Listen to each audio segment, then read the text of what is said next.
नमस्कार, मैं हूँ इटावा के मोहल्ला लालपुरा से। मेरा नाम रीना है, हस्बैंड राजेंद्र कुमार हैं और मैं इटावा में मेरा मायका है। मैं अपने मायके में रहती हूँ। ससुराल मेरी कानपुर है, नौगस्ता थाना आवास विकास पड़ता है, वहाँ रहती हूँ। मेरे जो बच्चों की घटनाएं हुई हैं उनमें बड़ा वाला बेटा बीटेक एग्रीकल्चर से था और दूसरा वाला हाई स्कूल में पढ़ा था जिसका नाम हर्षित था। बड़े वाले बेटे का नाम गौरव था। तो ये दिल्ली क्राइम ब्रांच पे लगा हुआ भी था और यहाँ इटावा से जो एसडीएम है उनका नाम राजू राणा भी है, विक्रम राघव जी है। ये कानपुर गए हैं मेरी ससुराल। और एक रामू यादव है जिसका नाम राहुल भी है और रामू यादव भी है। ये गए हैं कानपुर और ये बेटे को लेके आए। तो यहाँ बीजेपी विधायक सरका भदौरिया जी हैं, उनका केस था और उन्होंने ये मेरा केस मर्डर पे बनाया था, फैमिली को मरवाया जाए। तो इन्होंने ये प्रोफेसर राम गोपाल जी हैं सेपई से, तो इनके हाथ में ये केस दिया है क्योंकि यादवों को देख के जनता डरेगी, इसलिए इनको जनता को डराने के लिए इनके हाथ में दिया है। ये बड़े वाले बेटे को हमारे विक्रम राघव जी और रामू यादव लेके आए हैं और इटावा में इन्होंने प्लान बनाया इसके सारे डॉक्यूमेंट्स छीन लिए जाए क्योंकि ये नौकरी के बहाने लेके आए थे। तो सारे डॉक्यूमेंट छीन लिए जाए और इसको मरवाया जाए।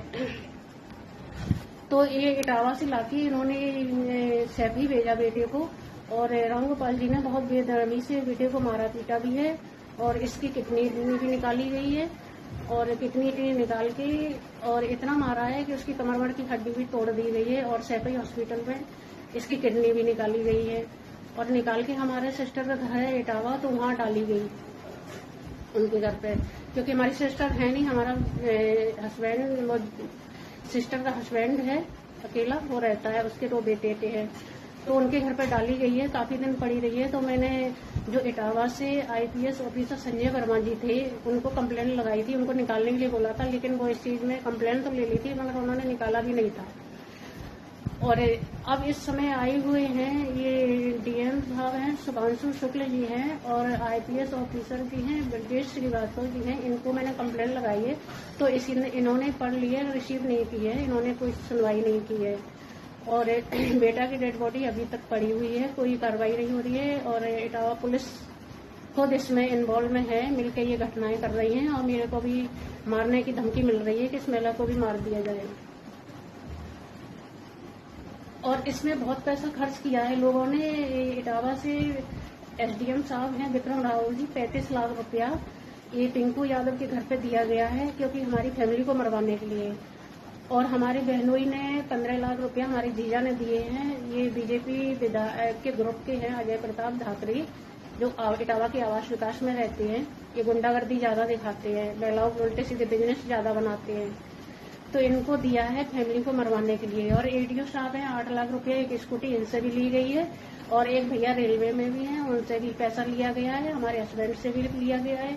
बच्चा क्राइम ब्रांच में था, उसके साइबर से पैसे निकाले गए हैं क्योंकि टुनटुन यादव ये नगर पालिका में क्लर्क थे और ये मोहल्ला लालपुरा, इन्हीं की फैमिली ने ये घटनाएं की गई हैं। और इनके घर पे एफ सिस्टम आया है बाहर से, जो डिप्टी सीएम केशव मौर्य ने दिया है बीजेपी से और राम गोपाल जी लेके आए हैं कि महिलाओं के उल्टे सीधे केस बनाए जा रहे हैं, महिलाओं का बदनाम किया जा रहा है, ऑफिसरों से पैसा खाया जा रहा है। ये बहुत बड़ा बिजनेस चल रहा है इटावा में।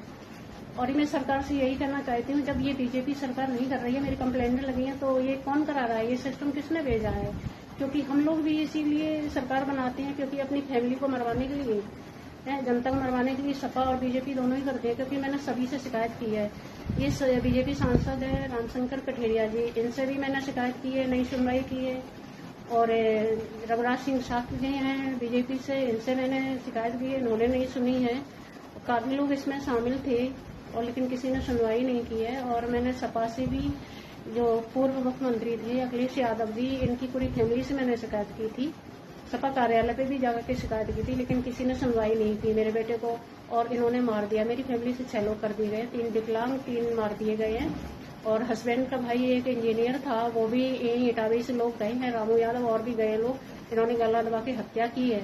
और घर वालों से झूठ बुलवाया है कि 2-1 लोग बचे हुए हैं, उनको भी जान से मार देंगे, ये किसी को बताए नहीं कि ये किसने मारा है।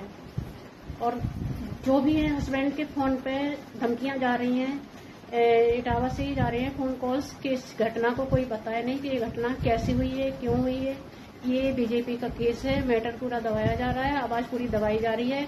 मेरा इटावा कोर्ट से भी केस लगा था, यहाँ भी मेरा केस नहीं होने दिया। 2-3 डेटें डाली हैं, बुलाया गया है और उसके बाद में मना कर दी गई है कि आपकी फाइल बंद कर दी गई है, वहां से भी नहीं होने दिया है मेरे केस। और इस पे मैं भी सरकार से कहना चाहती हूँ कि ये मेरी फैमिली से क्यों इतनी